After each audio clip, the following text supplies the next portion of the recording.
Cruisers, modern classics. We have plenty of options available here in the Indian market. But with every passing year, the range just gets richer and richer. And you are going to have to be pretty rich to opt for this one.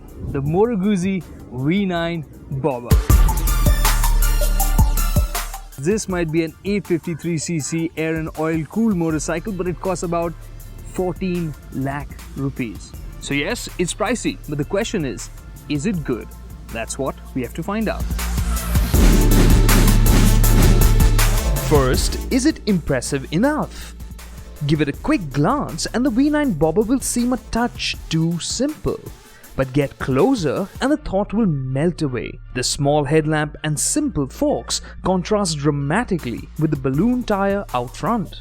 The round single-pod instrument cluster is simple and minimal. A fuel gauge is a sacrifice in the bargain. The sharply creased tank is art in sheet metal, as is the matte paint finish. The chopped fenders give it a feel like it was built in your garage, and the blacked out wheels and twin exhausts give it a rugged feel as well. It really looks meaty, but only feels a bit more intimidating to ride than a Royal Enfield Thunderbird.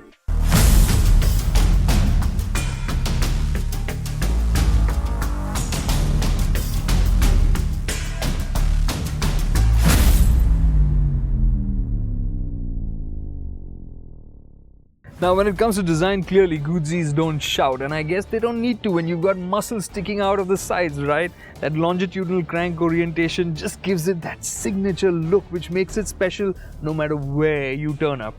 But actually, it's also the details that make this motorcycle feel special. For instance, the chrome surround around the switchgear, that's a nice touch.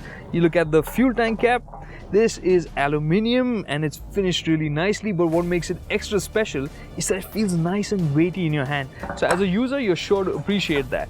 The seat, nicely ribbed, great texture, gives you a lot of grip. So there's good looks and functionality. And this motorcycle really does end up looking nice and meaty, and it feels that way even when you start riding it.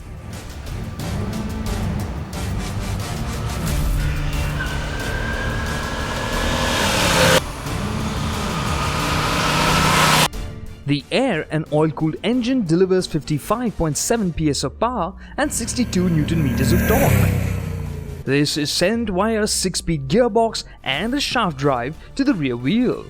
And in the city, you could ride the V9 easily, as peak torque is available at 3000 RPM. However, the cable-operated clutch is just a bit heavy, and you do need a little bit of force on the gear lever as well. One oddity is that the cylinder head sticking out of the sides will feel a bit too close to the rider's knees. Luckily, there is a heat shield there. But no doubt, using the V9 in city traffic will mean hot times indeed. Surprisingly, the V9 Bobber is pretty keen to run fast.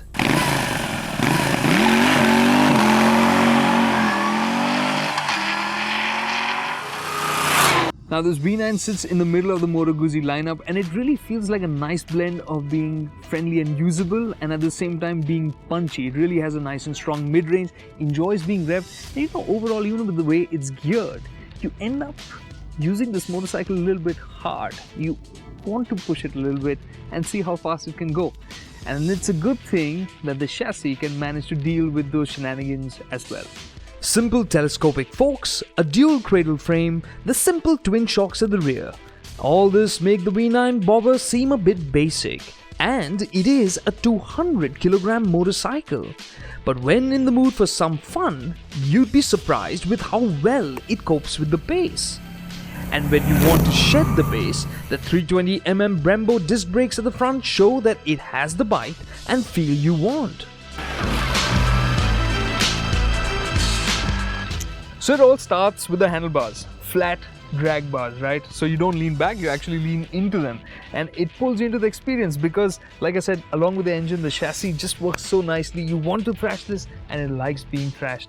Pointed into a corner, you'll find that it is precise despite that big wide tire. It actually feels nicer when you're riding it hard. At low speeds, you might feel that, it takes a little bit of getting used to in the way it steers, but when you're in that mood, this is a lot of fun. But how good is it over the rough stuff when you're thinking of, well, wandering a bit? Well, first things first. The V9 is happy to cruise at 100 to 120 kilometers an hour. So, you can cover distances quickly. But let's not forget that you don't have wind protection. Also, the suspension setup feels a bit bumpy over regular roads, and on broken sections, it can be quite tiring. Also, space for a pillion is in short supply. The biggest shortcoming is the slim seat. Yeah, it will be fine for Mumbai to Pune trips, but it will be a bit too firm for longer journeys. The fuel tank at 15 liters might seem small, but with an impressive fuel efficiency of 24.7 kilometers per liter on the highway and 18.2 kilometers per liter in the city, that will prove to be quite adequate. In the city, you'll be happy to maneuver the V9 around, as the 770mm seat height makes it very manageable. It also has a good range of steering movement, which means you can wriggle through traffic. In terms of creature comforts, there isn't much. You have an abrupt 2-stage traction control, and there is a discreet but accessible USB port, through which you can connect your smartphone to get some motorcycle data.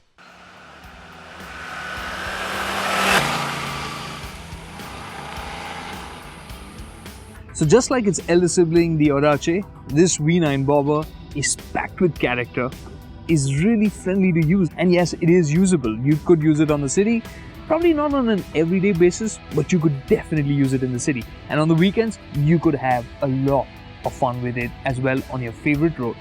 Where it is a little bit of a letdown is in terms of its suspension setup, which is a bit on the stiffer side. The V9 bobber is offering you the Moto Guzzi experience at a more affordable price point. So for Moto Guzzi enthusiasts, this is a win. But for everybody else, until Piaggio decide to assemble motorcycles in India, this is going to sit under the category of I want it, but it's frightfully expensive.